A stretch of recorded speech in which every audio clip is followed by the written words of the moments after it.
Moms are hardcore.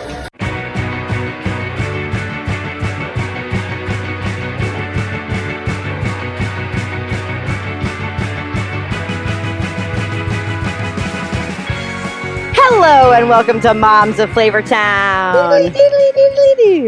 I am Rachel. I am Debbie. And today we have a very exciting guest on the pod. She is an amazing chef you may know from seasons 8, 9, and 10 of the one and only Below Deck on Bravo. Please welcome to the pod, Chef Rachel Hargrove. Yay. Hi, ladies. Hi. Hey, how's it going? I'm like beyond over the moon that you're here. We've been talking about like on and off the podcast. We've been talking about like just how it works on Below Deck and like how it works to be a yacht chef and like what could even like, so we have so many questions and we're just like, and we obviously like love what we see on TV. I'm assuming you're the same person offline too, but no, it's great. And you guys sent me a little bit of clips of your episodes, and I was like, this is going to be fun. Yeah. So thank you for having me. I appreciate it. So we cannot believe you're here because we have interviewed a lot of TV chefs, but we're always doing people from like competition cooking shows. And you are our first chef from Below Deck, and we are so excited. Yeah. So could we just start with like asking you about like how you became a chef and all that stuff? Like what were your earliest food memories as a kid? Oh, that's easy. I used to make mud pies, and I would have these little cinder blocks way deep in the back part of our property, and I would like sneak matches and then put like grass and dried up stuff inside them, and I would make like mud pies and things like that. It was really weird. And then I kind of got in trouble for playing with fire, but that should have just set a precedence way ahead of time with everybody. They should have been like, keep an eye on that one. And then I used to climb up on the countertop, and my grandmother had all these herbs and spices, and I ate everything from that, which, doesn't settle your stomach, to one day I actually wanted to taste cat food because I was like, how come we're eating stuff out of a tin and then we're feeding cats out of tins as well? I mean, try it. But it wasn't the wet food. It was the dry food. So don't judge me completely. So, I know that we've got some crazy financial times right now, so I'm not judging anybody that eats out of a can for anything. Exactly. You gotta do what you gotta do. How did the cat food taste? I thought it was very grainy and mealy. And you really didn't get an actual proper flavor of meat in it. And I think they should do better. But I think that they do now. They have better brands. Yeah. I mean, it feels like there's like a lot better treatment of our animals than even us sometimes. Well, one of the problems with cat food is that they don't season it because they don't want the cats to have salt. And that really doesn't bring out the flavor of the cat food, I can see where you're going with that. Yeah. Salt, fat, acid, heat. They really didn't think it through. Exactly. Where was that documentary for them? But no, it was weird. And I noticed that I could taste like the smallest finite details to something. And then even with drinks and like salinity of things and like the sweetness and like the viscosity, and it fascinated me, and I really loved it. And then before I knew it, it just completely snowballed and then turned into me becoming a chef. So, I think that's awesome. How did you know that you wanted to become a chef? Like from those moments?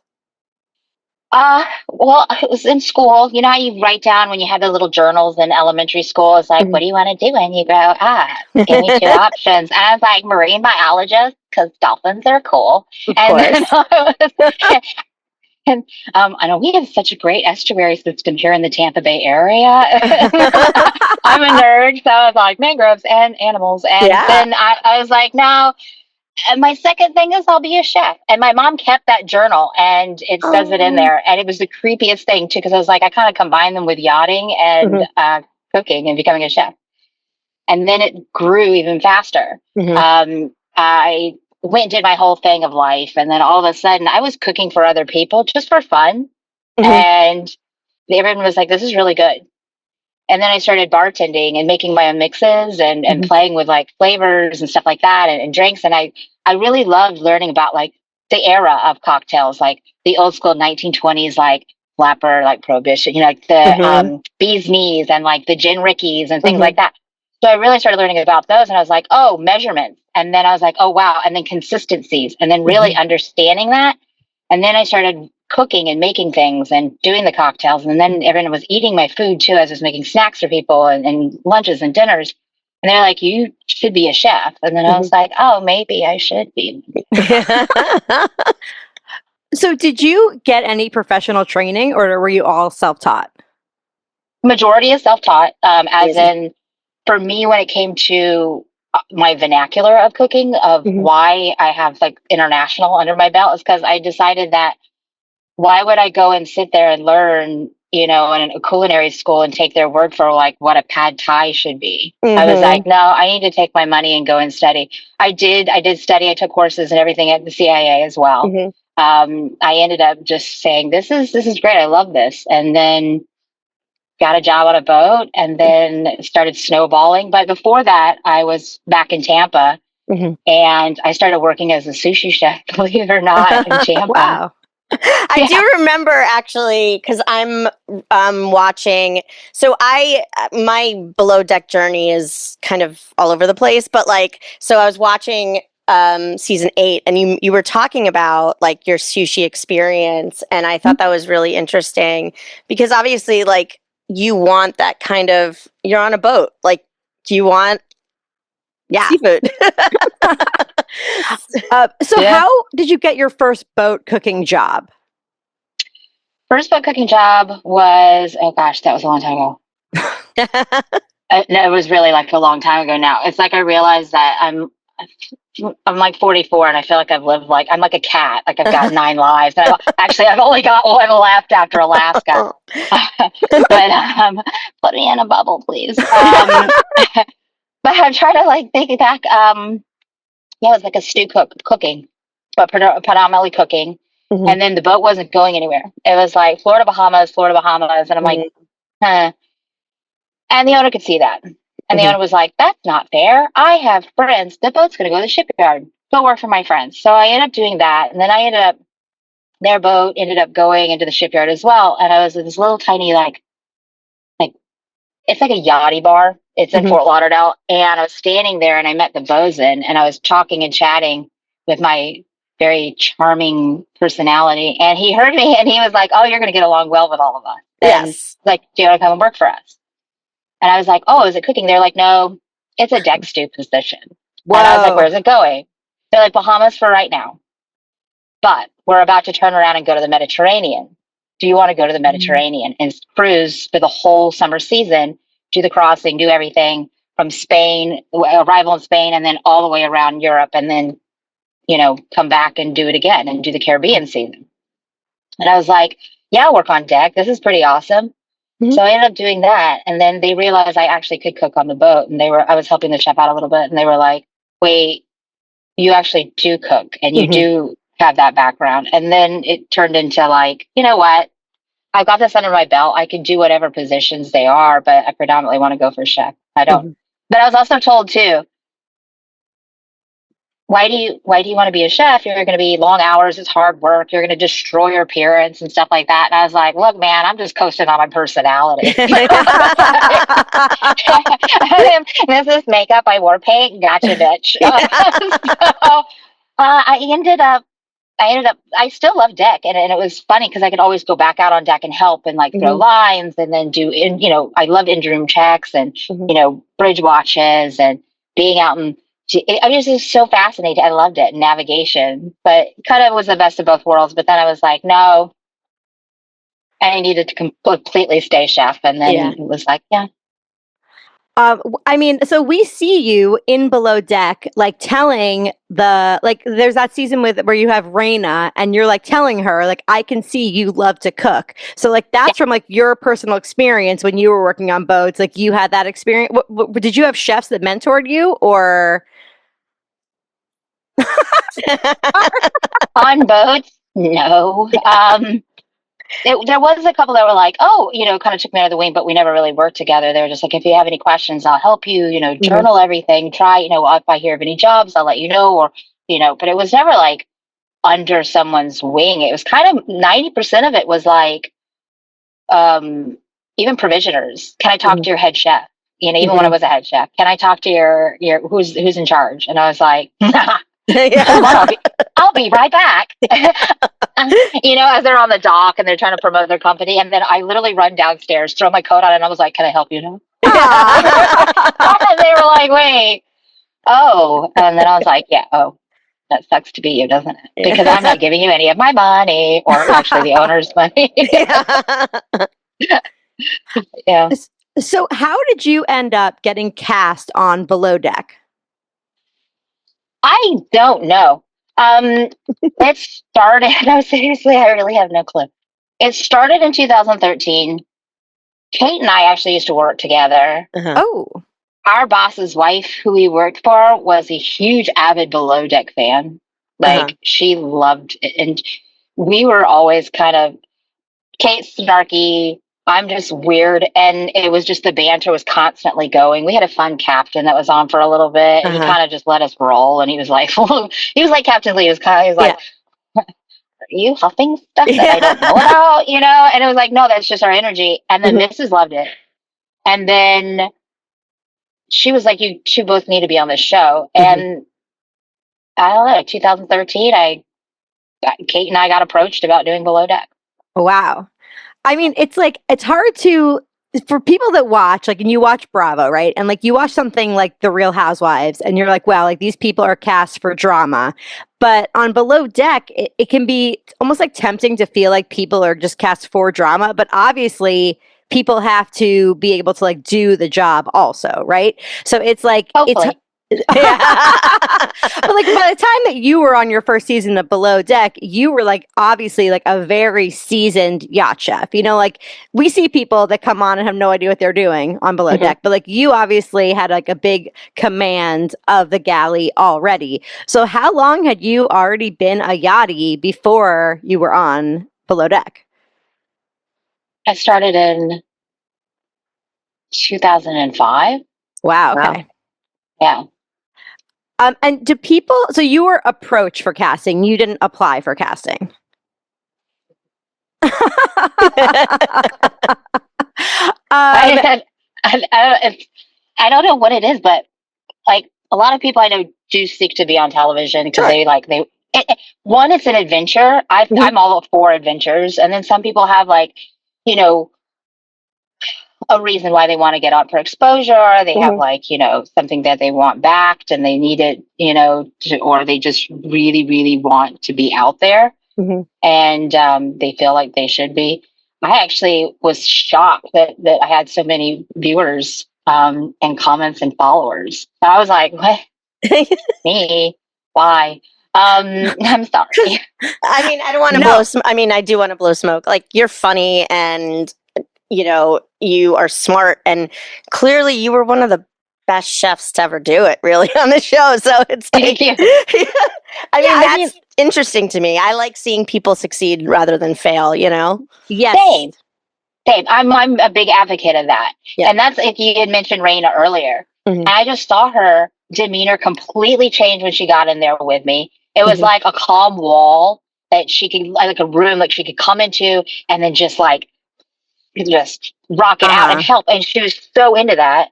And I said, I see that. And I'm like, and I see like raw, like passion and energy that needs to get focused in somewhere. Mhm. And I think that is a good place to do it. Like Mhm. kitchens, most people in the kitchen, we say thank you in the beginning of service, maybe.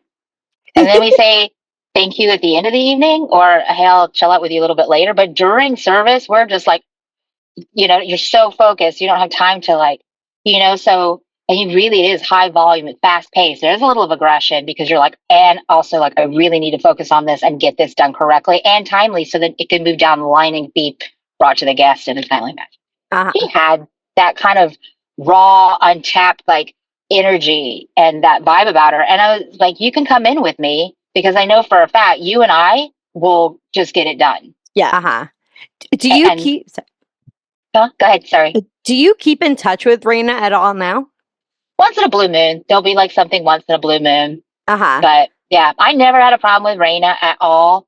Um, there's things the way they transpired, a lot with editing too, and like course. coercion with producers, which I really didn't appreciate because they kind of like the two girls' lives were never recoverable after that, pretty much. I mean, Yeah, but oh no, I was just gonna say that like from watching you with Raina, I was like so hoping that I would like go to her Instagram after I watched the season and be like, oh, and now I am pursuing cooking. And it's hard to see that like the trolls take you down, and I think it makes it hard for people to pursue things after if they get that bad edit. Where I don't think that Raina deserved the edit she got that season from my point of view. she went through a lot in her life, like her backstory. She went through a lot. Uh-huh. And a lot of people react to certain things and deal with certain things a different way. Yeah. But then there's people that are just genuinely out there that are nasty, maniacal, and malicious and disgusting. Uh-huh. Those are the ones that I'll attack. Yeah. And I have no time for. Totally. But if I can see you, I'm like, all right, I'm gonna give you a couple minutes. We're gonna rock this out. Yeah. You know? Uh-huh. I liked her. And then I liked Heather too. I liked I just don't like it when you come in and you have this smoke and mirrors and you say you're a yachty and you really have only worked day charters, like out of Miami, and you don't know what you're doing, and then you cop an attitude with me. Like, and this is something that I used to never see this in the industry, ever. Like in forever. I never had issues. A lot of us were very professional. We loved what we did. We didn't do it for the money. It wasn't like a backpacker's job. It was that we actually truly loved being at sea. We loved the adventure of it. And we loved being thrown to that aspect of hospitality, because you are a hotel, you are a restaurant, you are a travel service. You know what I mean? You are a tour guide. It's just so much, event planner. And you really have to love what you do. And so then there becomes like a respect. And then it's just, there's such a work ethic that comes with that also. Like you just try instead of putting on this facade that I know it. And I'm like, I'm so glad you YouTubed and Googled it. However, that's not how it works. right. I'm sorry. It's not about you. It's actually about the guests. That's why I tried never to really trash the guests on the boat, like on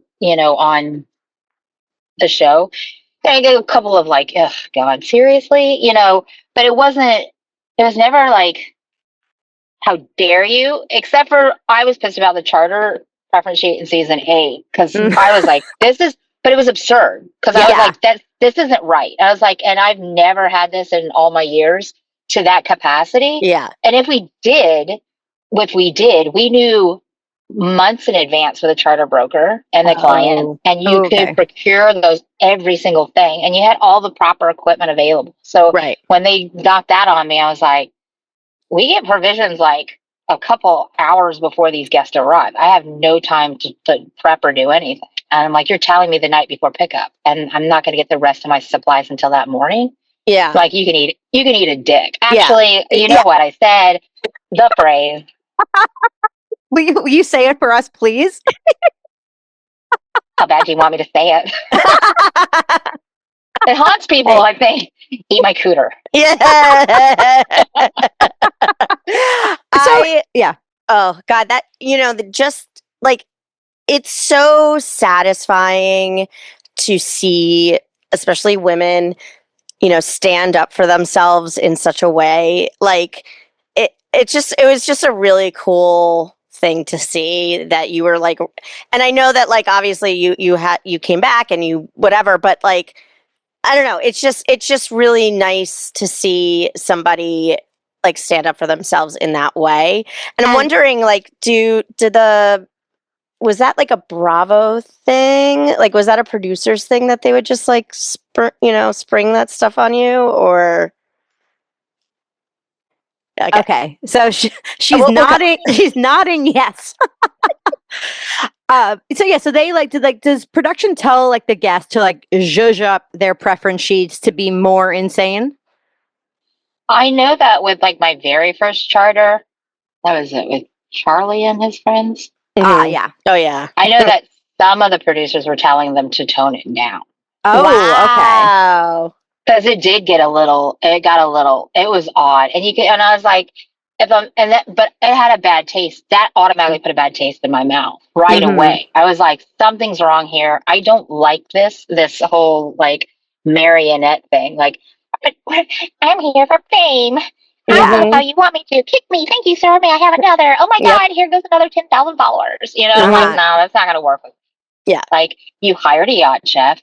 Treat me with respect. Yeah. Shit is going to happen. It will unfold. Don't worry about it. It will happen naturally and organically. You don't need to do it that much. Like, I was like, that is absurd. And then that one preference she with the guys, and I was like, oh hell no. I'm like, no, not today. Not today. And it was so funny. I was like, oh, she's drunk, she's this. I was like, you know what's really funny is I was like, apparently you've never hung out with me when I'm like angry as shit and you've done something extremely wrong. Everyone else is really cool. I'll be like, hey dude, this doesn't concern you. I will give you a high five in a second. But you're a cunt, sit your ass down, I'm about to chew your ass out. That's how I am. I just ripped someone's face off for stealing a whole, but like not paying their staff out in Alaska and like basically telling me you were going to reimburse us for flights, that you were going to go fly us out. I mean, this is the middle of nowhere. Yeah. Not paying their bills, going through staff like water, threatening their staff. They got nasty with me. And I was like, I don't really think that's a good idea. Yeah. And I went balls deep trying to get everyone paid. I mean, like, that's what we, like, that, like you said, it was, you know, there's enough drama without being produced, you know? Yes, totally. It's a coworker situation on these tight quarters with like different variables. Like, things are going to happen no matter what. The drama's going to happen no matter what. Like, oh, it does. Yeah. I mean, and I just have to say that scene, the infamous "Eat My Cooter" scene, is to me one of the greatest TV scenes I've ever seen in my life. And the whole season, right? They're teasing it. They're saying that you're going to tell Captain Lee to go fuck himself. And my husband and I, the whole time we're watching, we're like, "There's no way she's actually going to say that. It's creative editing." And then when the scene happens, it was like so good. And the best part is that you and Captain Lee over the rest of that season and the next two seasons, like, have a great working relationship. And that's like, that's how it's like, it wasn't like some like petty bullshit. It was like you two having an honest moment. And that's why it was such good TV. Exactly. Well, it's funny. If you listen, I'm not telling people go back and watch season 8 in that episode because it lives rent free in a lot of people's heads still. And I'm sorry, I'm not liable for mental anguish. Okay, go after Bravo or Tyra. Oops, did I say that? Anyways, so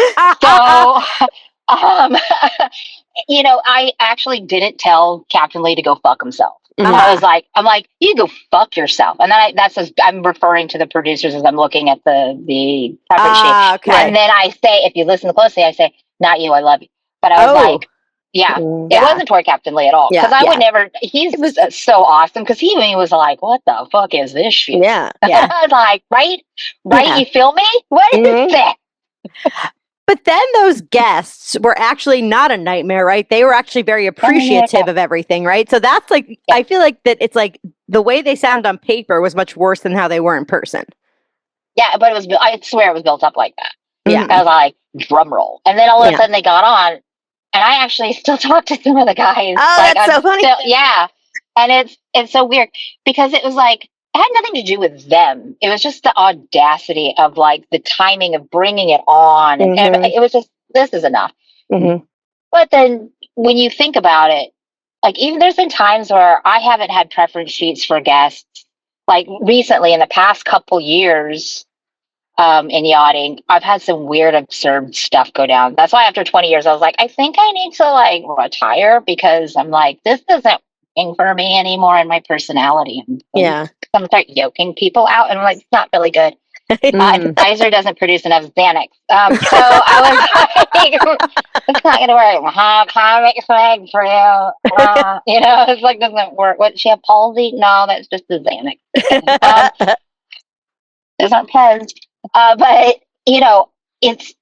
I've had some really crazy stuff happen in yachting recently where I'm just kind of like, oh my God, did this show influence charter guests now? That's what I imagine, especially like the repeat ones who kind of already know what what the deal is. You know, like that's what I always think about that guest that came on like season 8 and whatever. Like they've been on multiple times and they're being fucking pricks, but like it clearly was them kind of like, you know, playing They it up thought for the they were camera. supposed to be or something. It's like, this is what like people they were want like, from me. Yeah. like, Yeah. you know, they were trying to show off, and Yeah. it's like really, that must be like such a weird mind fuck because you're just trying to do your job, right? Like the cameras are there, but you're just doing your job. Yeah. It's and that was the funny thing. It got to the point where I didn't even realize they were there. Oh, I was wow. like, and I get so busy and so like hyper focused on something, especially like if there's like a time crunch. I really, really, really like a challenge. Don't get me wrong. Like those 10-course tasting menus. Like at one point, Sandy was like, "You're gonna die before that even like the season ends," and I was like, "Yeah, I know." I was like, "Whatever." Um, so she was like, "Let's tone that down," and I was like, "Okay, cool." And I think she said something because then they stopped. And all of a sudden, and then the guests were like, "God, these take 4 hours." I'm like, "Yeah, have you actually ate at a Michelin restaurant? Right, You know, and you do the multi-course tasting menus with the wine pairings even.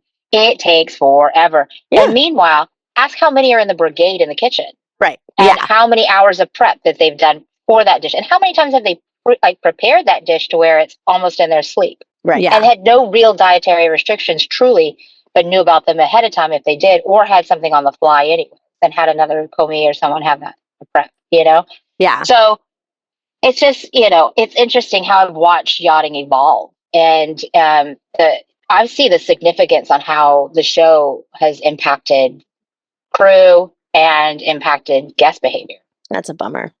So how would you plan a menu on board if it, you know, it's just like if you had, just how do you do it? Like not below deck, just like how does that happen? It's the same. Okay. It's the same. We have theme nights. It's real.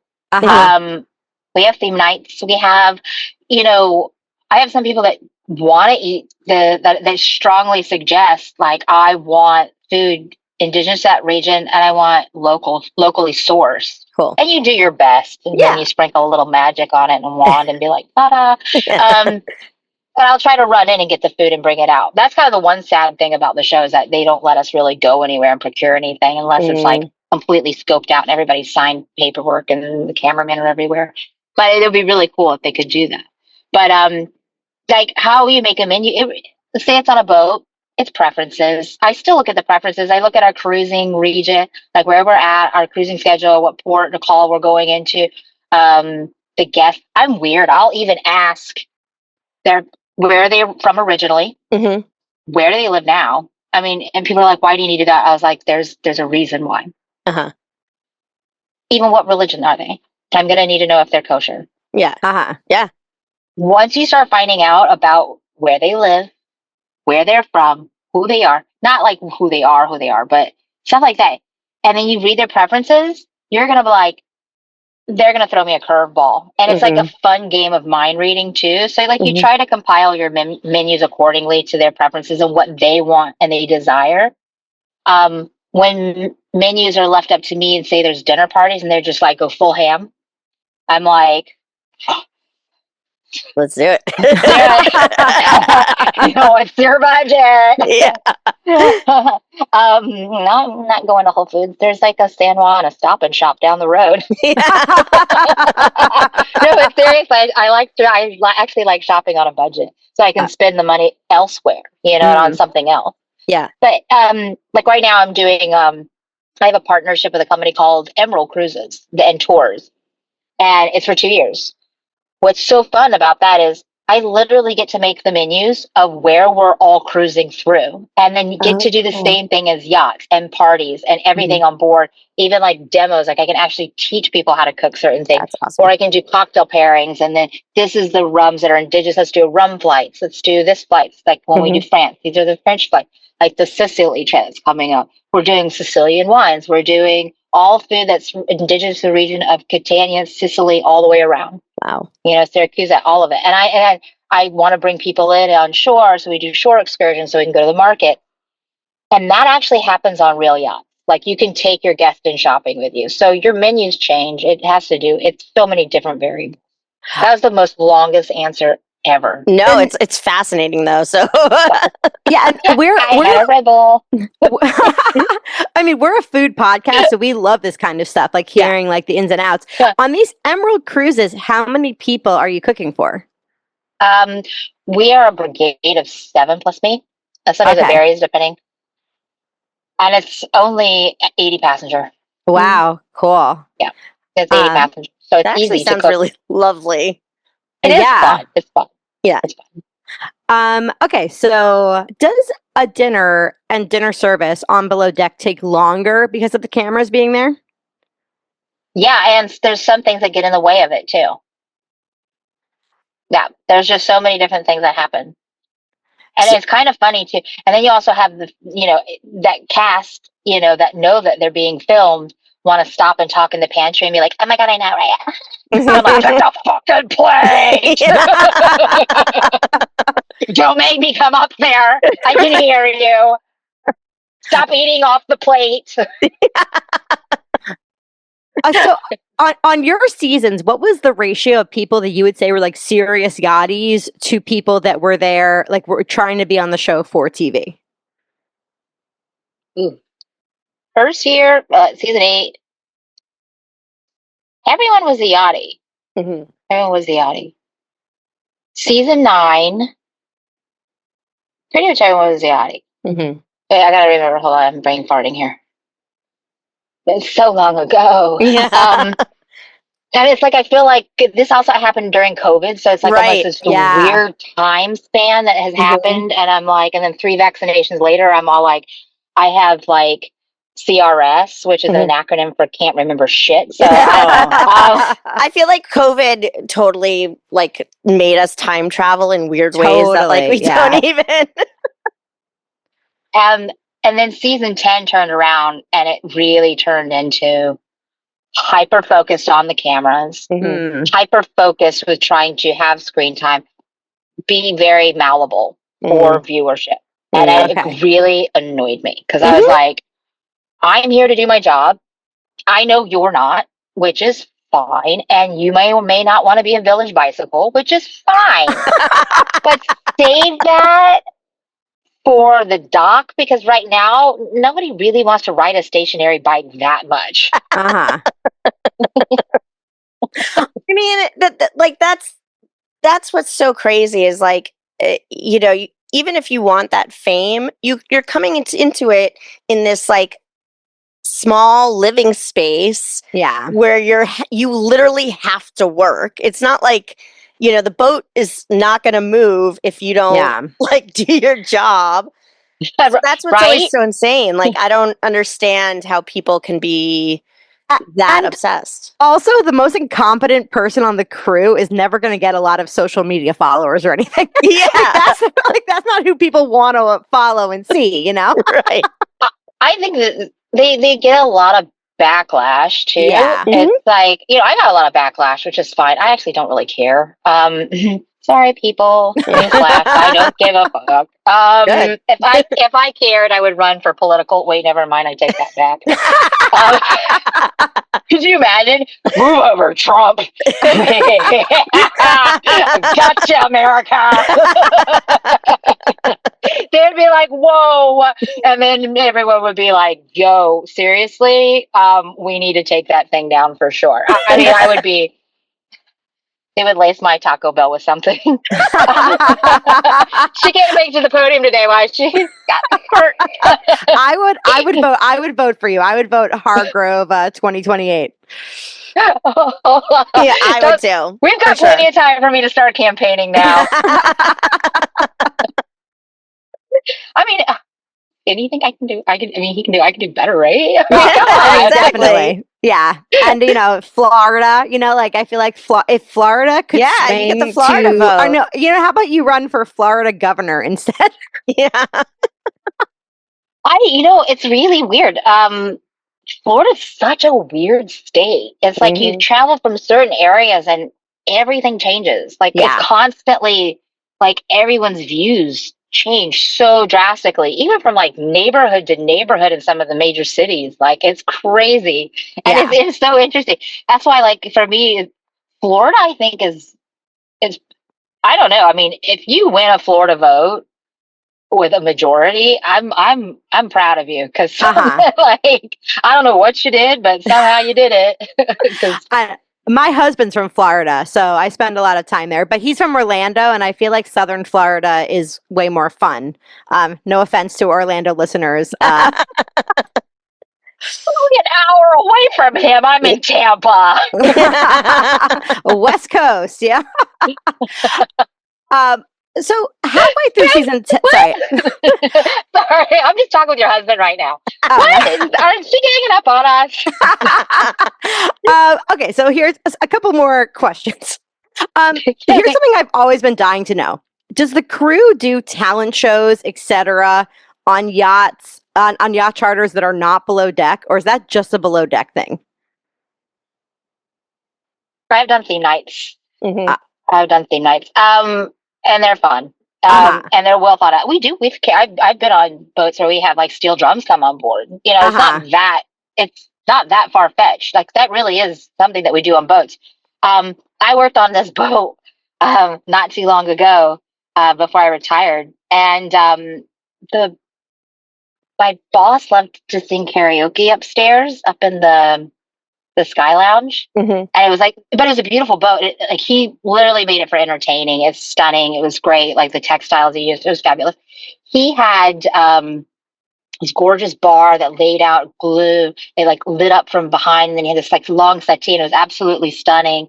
And he had this area where we would all perform and sing karaoke, and we'd have wigs, and we would have like the whole like tambourine, and him and I would do duets, and I would serenade him, and then that, you know, we would all get up and sing, and we had so much fun. It was amazing, you know. And actually, you know, I'm lucky because I've worked for most of my favorite people that I've worked for in the industry have been exactly like that. That's Like Oh, awesome. wow. they've actually helped me stay that long in the industry as those people. So, Yeah, like, if that is real. Wow. I love that. I think that's so fun, though.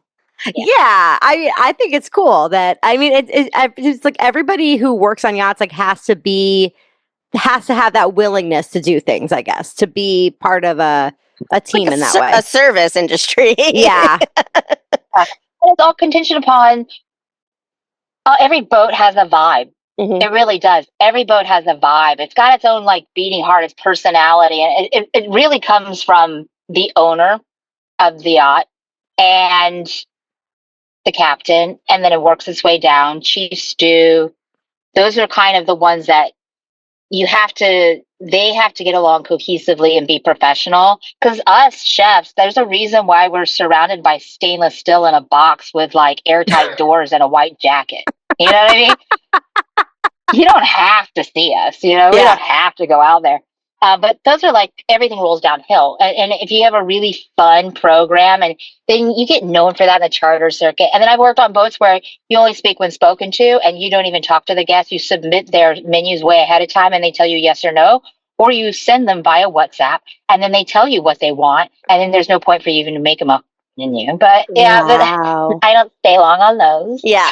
So they don't want to see you. It's like they want you to they want to pretend that like everything happens just like invisibly on the boat or something. Some Some has to do with like sensitivity of information or privacy. Okay. And I get that. And I understand it because it can be confining. And then some of it's like, and those are cool. Like, I totally respect that. I Yeah. understand that. And security and like Sure. understanding information. Like, if you're talking about dropping a nuke, like, I mean, that'd be the Yeah. worst person to tell. I'd be like, what? You think we're all sheeple? I'll show you. Ah, Manila, save the world. But you know, it's then there are other people that actually really like being mean to you, and that really does that. They're not. It's kind of like when I say mean, they're not like.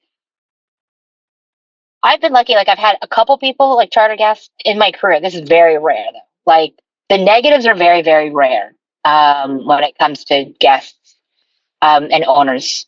But it's I have seen it. And it changes the whole dynamic too. If like the captain's a complete prick and the owner's a misogynistic twat that wants to anchor out in front of Epstein's Island all the time, and everyone locals call it Pedo Island. I mean, you really need to heed. And I was like, oh, you guys going to party on Pedo Island again? That's why I stay in the galley, because they didn't even want to talk to you. Like you never even Wow. discussed the menu. Oh yeah, Right. and then there's even requirements on boats. Like I remember, I call it the freshman 15.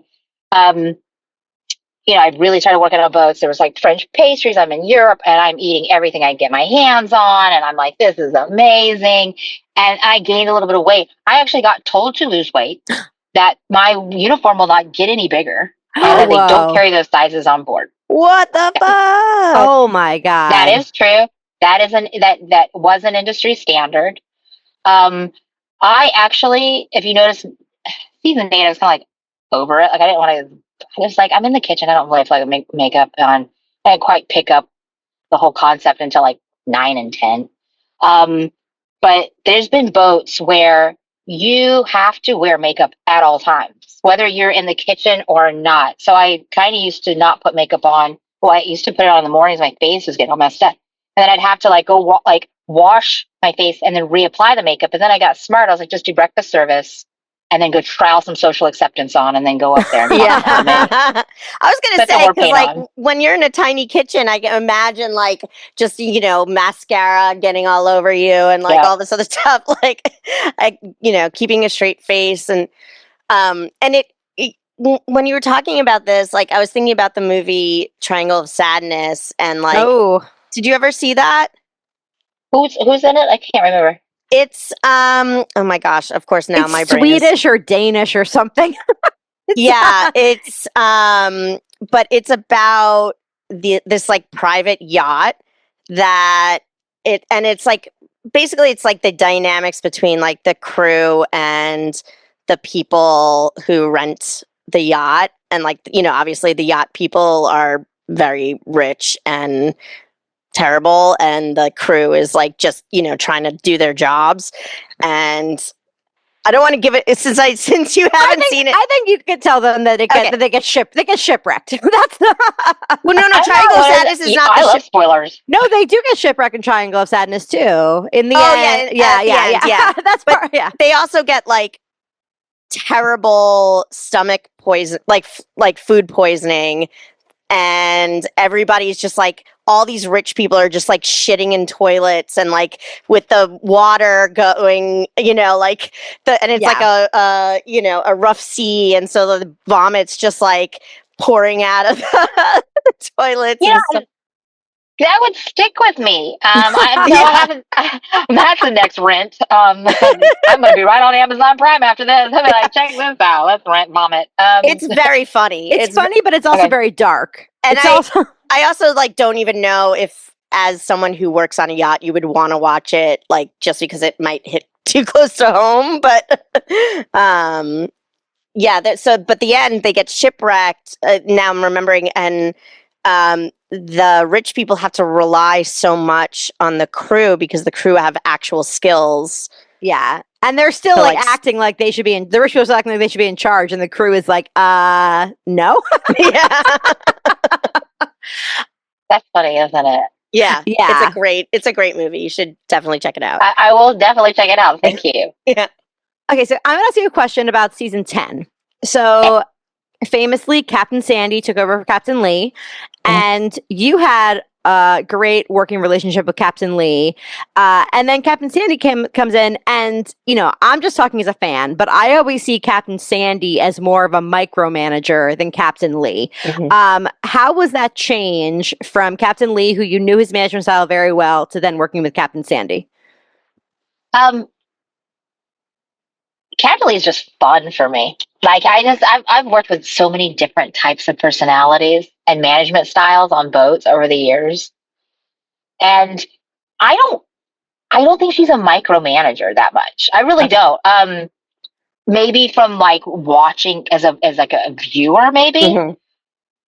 But you actually really like the fact that your captain's there with you, because then they become like you give respect for them because they're right there with you, and they really realize like you're like, no, I really need to spend money on buying new pants, now you see it's burnt. Or like the deck crew could be like, hey, we need new lines and fenders, our fender covers, or they see it, they understand it.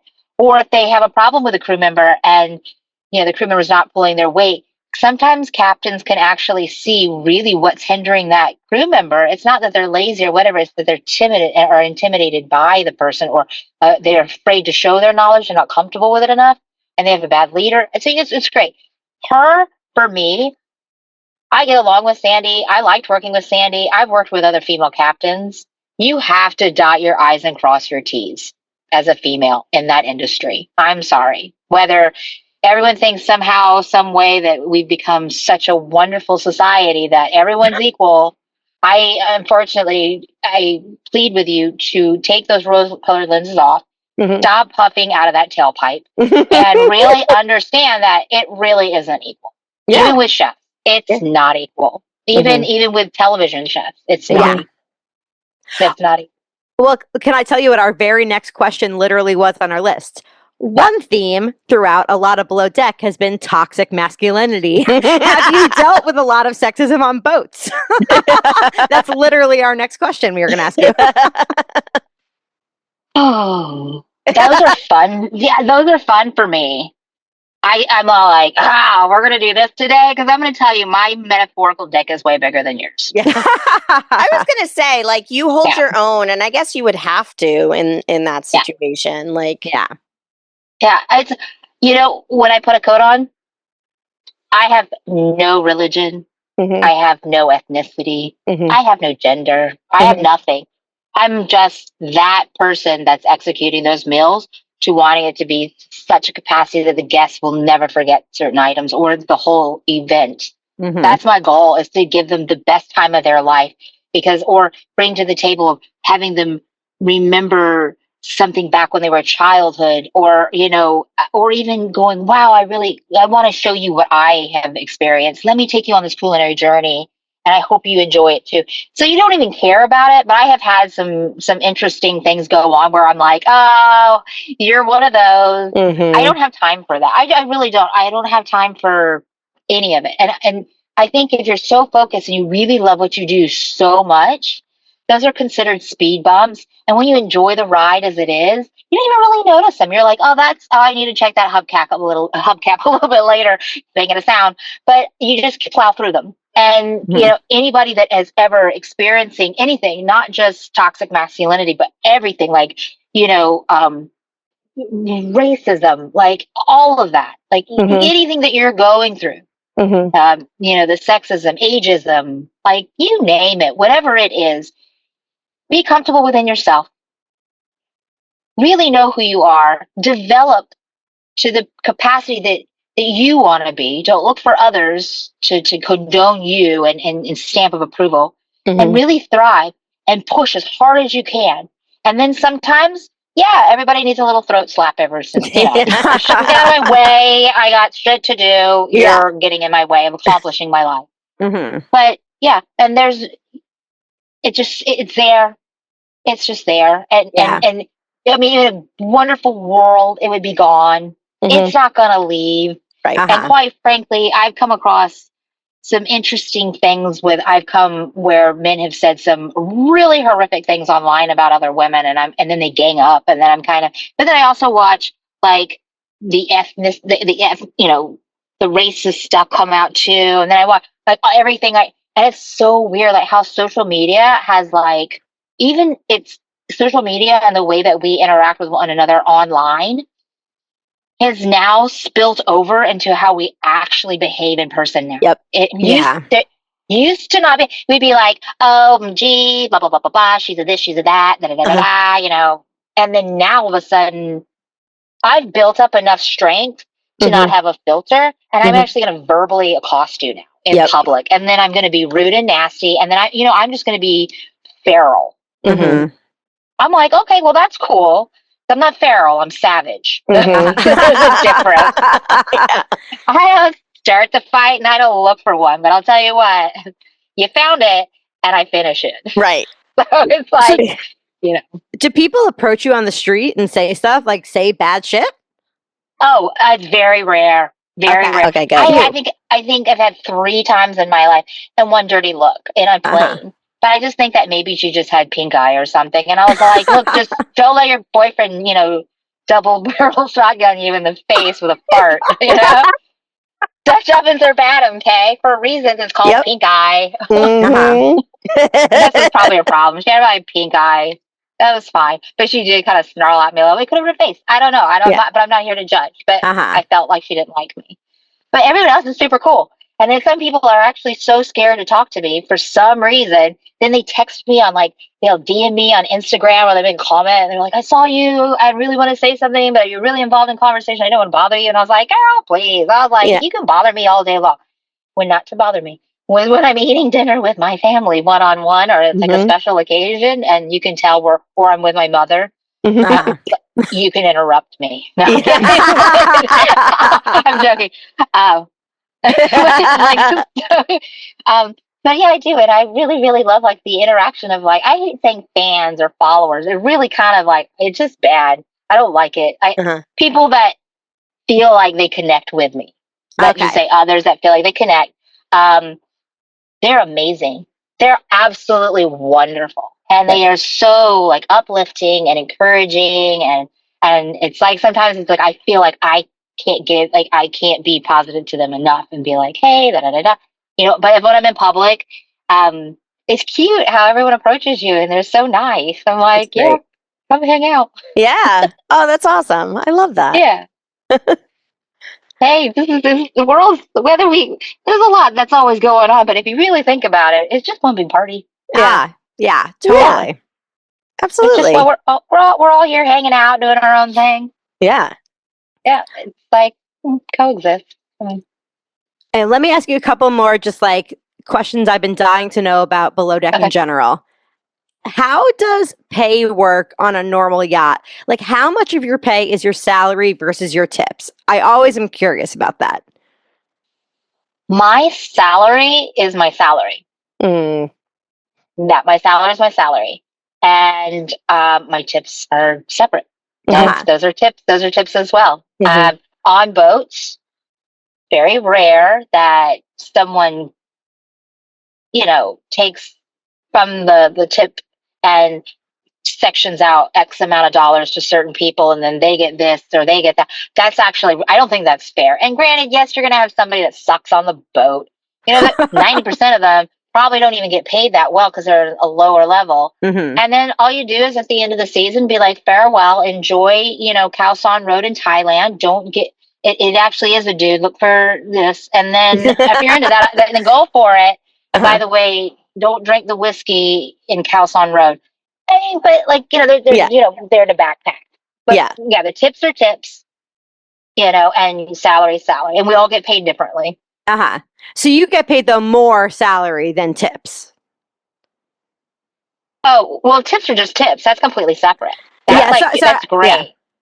I'm just curious. I'm always curious, because we always see the dollar amounts people get paid the tips on below deck, right? But then it's they almost give it's hard to does yachting pay well? I guess is my question I'm asking. Now, if you actually do the hours, the breakdown of the hours, no, no, it doesn't. Not anymore. It used to, but they really, they've slowly increased their pay. But somebody for my experience, depending on the boat, the size, or what, in the kitchen, I would go on as executive chef. I could start off at 10,000 euro, whatever, and then go up to however much, and then still make it. And then you've got your deckhands are starting off at 3,000 a month. Your stewardesses, the green junior stews, they're starting off really, really low.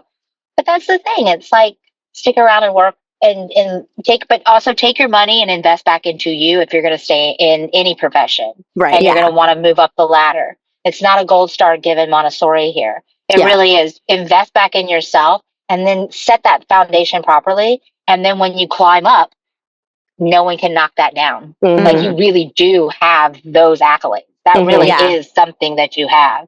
But yeah, we get paid differently. Yeah. And the chef is one of the highest ranking people on the boat besides the captain, right? As far as the stripes go? No. It goes, no, you've got your bridge. No, no, no. Yeah, your engineer outranks you too, Okay. but we outrank the chief stew.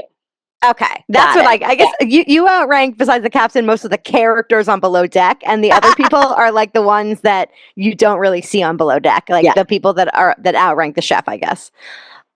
Oh, like the captain, that you've got the captain, and then you've got the first officer, Yeah. Mhm. and then you've got your engineer. Mhm. Uh-huh. You know, I mean, there's just we're all considered heads of department, Mhm. anyways. Yeah. Oh, okay, got it. But if you really go like pecking order, like Yeah. your bridge officers Mhm. your bridge officers are over us. And what makes a good chief stew chef relationship? Oh, it's just either you're just strictly professional and you're really, really good at like just keeping it professional and just let water off a duck's back, Mhm. and you're just really good at your jobs, both of you, and you can just say bygones. But the fun ones that make the really long, shitty nights go by really fast are the ones where you can cackle and laugh and piss your pants a little. Yeah. So Mhm. it's just finding that energy. Like, I think if I had worked with Aisha, that would have been epic. Oh my god, Like, I can't even imagine what that would be like. It would be so fun. it wouldn't even. It would be like we're not. It's just why we don't even need to film these other people because these two. Right. And, Exactly. or we'd be completely like say something stupid and it'd be misconstrued because we just get too Mm. excited about stuff and then no one else got it, and like, you know, we're just like, huh, the hidden innuendo, you know, hidden in your window, and it's like, if she I don't know, I feel like she's like from a sister from another mister a little Yeah. bit, Totally. Totally. Yeah. because I watched her a couple times and I was like thinking to myself, I'm like, oh man, oh my god, we would get in so much trouble. It would be Yeah. so much fun. Would you ever consider going back on Below Deck? If I got a public apology for them being assholes, no. If they came to church, like if I said, okay, look, this is how I feel like I want my kitchen to get run, like my galley, this is what I'm gonna do, and this is all I'm going to do, and don't expect me to, like, you need to let me know ahead of time, Mhm. like and where I can prep enough ahead of time for a Mhm. charter. Where it stop the fight or flight with me, Right. because you're still gonna get that. You're still gonna get, like, I have Tourette's or something. I have no idea. I'm just going to stick to that as an armchair MD because then it kind of gives me amnesty so I can say whatever I want. No, I'm kidding. No, it's really like so funny. I was around somebody with Tourette's not too long ago, and then I was like, oh my God. I'm like, do I do that? And then it was all like, oh my God. And I was all like, get it. Hated it. Like, it was so funny.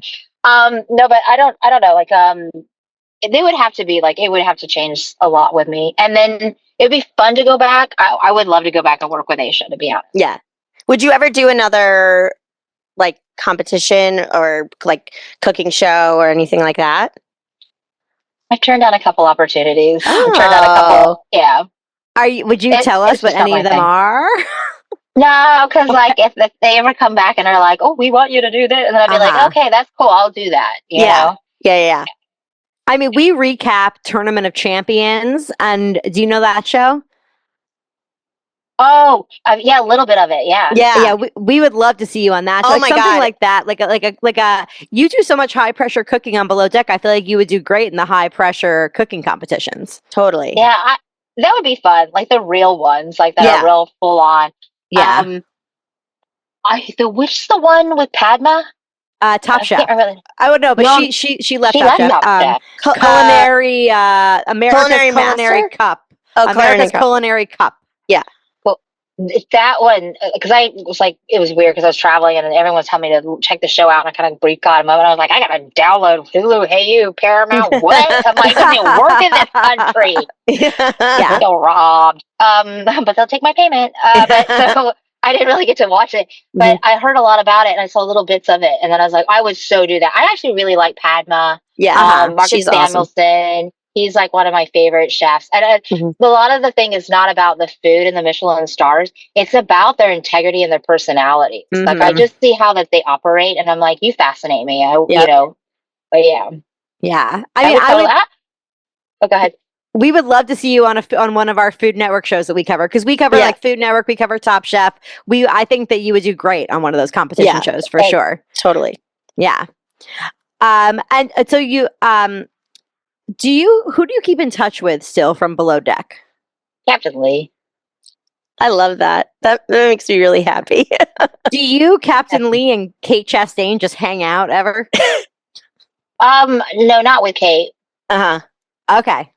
Yeah. Oh, I hung out with Ben not too long ago. Really? Yeah, it was hilarious.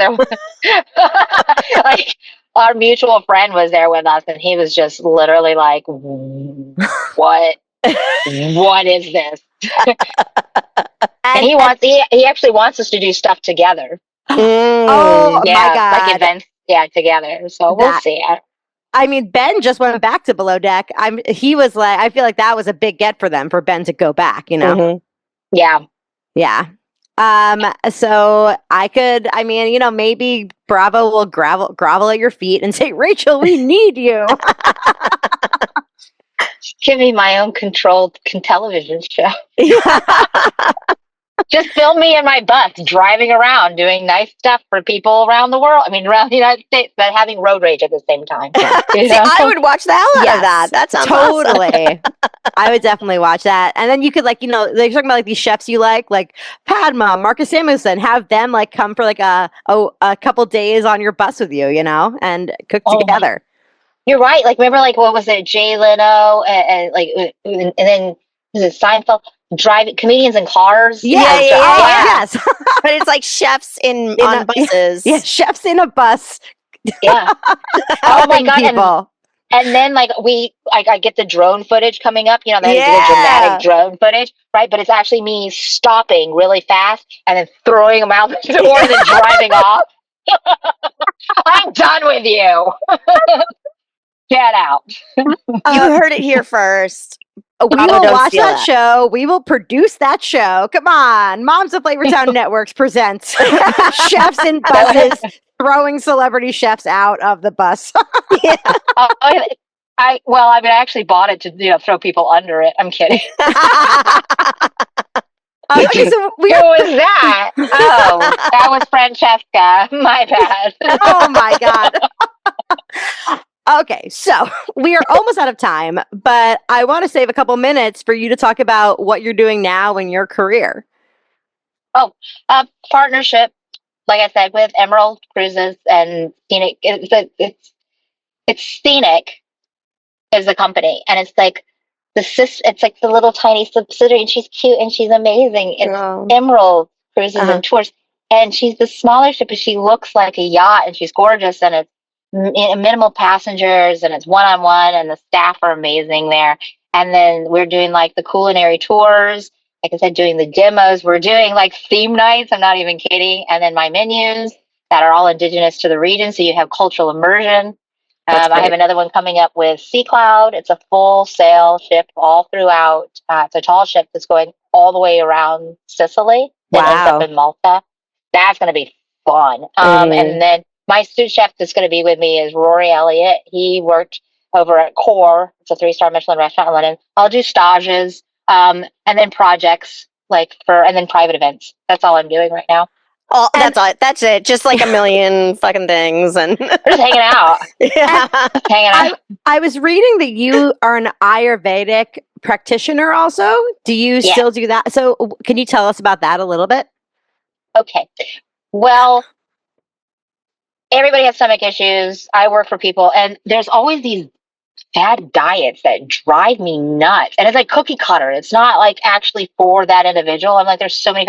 So I started studying Ayurvedic nutrition, and I got into it. And I was going to India back and forth, and then I was getting my certificates, and then I got into the yoga to understand the asanas for your ailments, like if you have spinal stenosis, and then understanding like meditation and pranayamas, which is your breath control, and what that can do for you of like stress relief and focus. And it was really fascinating. So I did do that, and I got into it, but I specialized more into like the full nutritional aspect for you of what ails you and why. And that Ayurveda gives me kind of like this crazy like wheel where I get this chart where I can kind of like shift this into like what is really bothering you in the root and cause. So I had clients many years ago that I would oversee their whole nutritional thing. And then now I just go ahead and have clients where I look at their information and then I suggest they should eat this, do this. But if I'm in the US, they have to go through their doctor and nutritionist as well. So it's more of a hassle here in the US. Interesting. Yeah. And there's like a spiritual aspect to it, right? Like it's like a spiritual look at what you eat also, or?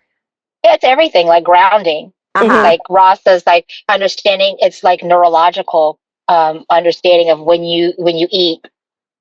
You have these things called rasas, which is your taste. You know, just like your taste buds is your section on your tongue, and how you perceive food through, you know, visually, smell. All of this changes everything. And then if you have all your flavor profiles like sitting on top of your plate, and you eat a certain way, you eat with your hand, you eat from, so it's grounding. You take time. You're not eating on your phone, you know, or you eat slowly. You're actually fuller, faster, and you're eating to where you're actually nourishing your body a little bit more because you're paying attention to the fact that, like, I need to eat a little bit more of this. I'm craving more of like the spinach and stuff. It's pretty neat. I like once again I nerd out on it, but it really is kind of like how not to die. Like the intermittent fasting. Well, that's already been there. It's a 5,000-year-old science. So it's eating for your genealogy too. Like understand, like once again, eating for your blood type. It's almost the exact same thing. So, but it's learning how to understand, like even during the gestational period, like when your mother was pregnant, like when was she pregnant? What season was it in? And what health stances was your mother in, and her and your father, and then the conditions, and what was she eating and deriving from that area and that region and her exposure to whatever was around her. That will set the precursor of what's going to go on the rest in your life. Yeah, it's so interesting how, like, you know, like a lot of this like Instagram wellness culture says like, oh, I thought of this idea, but it's actually like a 5,000-year-old, like deeply spiritual, emotional thing that people have been doing. Can I ask you quickly, what's your astrological sign? I'm Aquarius on the cusp of Pisces. Okay, great. I always think about that because also people say like, oh, like astrology is dumb, but it's like astrology also is this ancient practice, you know, where people, which I think is very helpful. Well, Rachel, it's been so great having you. You're so fun. I'm so glad you're exactly the same on, you know, off camera. I mean, I guess you're on technically on camera right now, but camera, but a much smaller camera. Manic. So we end every episode asking we all say what we're having for dinner. So I don't know if you know yet what you're having for dinner. I'm having a taco doll. What are you having? I'm having a taco doll. I'm having like an Indian curry with like lentils. Oh, doll. I did not hear that. Sorry. I thought you were like, I'm having a taco, doll. Yeah. Sorry. Who knows? I mean, things can happen here in the next hour or two. Did you make that, or is it something you're getting? No, I'm making it. Nice. Awesome. Sounds delicious. Debbie, what are you having for dinner? So Rachel, normally on Mondays, our family goes to this really awesome Thai place near us. But today, my older son Charlie was like, "I want Costco pizza." So that's what we're having. Hey, it was in our freezer. Yeah, I love it. Awesome, Charlie. Yeah, as long as he eats, I'm happy. So. I last night made with farmer market ingredients, chicken cacciatore. But I made it, the recipe called for canned tomatoes, but I made it with fresh tomatoes. But it was really good. Cause I mean, you know how it is in the farmer's market right now. It's like the biggest fresh tomatoes you've ever seen in your life. They're beautiful. Yeah. But I don't think I reduced it long enough because there was more water content in my tomatoes. So it was a little bit watery, but it was still delicious. So we have leftovers for that. And my husband is heating that up right now and making some rice. So we'll, put the sauce on some rice, and it should be really awesome. That sounds delicious. Yeah. I love it. Rachel, thank you so much again. Where Thank should you. we follow you? At Chef Rachel Hargrove on Instagram. Chef Rachel Hargrove, Secrets of a Charter Yacht on Facebook. And then Rachel Hargrove. Always go for the blue check marks. Yes. I'm also on Reddit too, as well. Ooh. Oh, are you lurking in the Below Deck Reddit, or what are you doing in there? Lord, nasty everywhere. I love Reddit personally. Yeah. In the Below Deck Reddit, their rules are so intense, and nothing I post ever gets accepted. Wow. Maybe it's because it's Rachel and they somehow they know they think it's me. Yeah. I was saying bad things about Gary from Below Deck Sailing Yacht. That's what got rejected from what I was saying. Oh, dear. Gaza. Oh, Gaza. Sorry. Anyway, but everybody, thank you so much for listening. I hope that you loved our Below Deck coverage, our first ever. Please rate, review, and subscribe. If you have anything bad to say, send it to Debbie. Send it to me. You can give us money on Buy Me a Coffee, and follow us on Instagram at Moms of Flavortown. We have hilarious memes, and I think that's it for me. Debbie, any last words? No, I mean, this has been such a joy. Yes, Rachel, thank you so much. I could you, not everybody. believe you agreed to come on our podcast. We were so happy to have you. Yes. Oh, I love it. Thank you. I'm so appreciative to have you. It was nice hanging out with you guys too. Yeah. Great. And now it is time for us to go Go for for the protein. Good night. Bye, Rachel.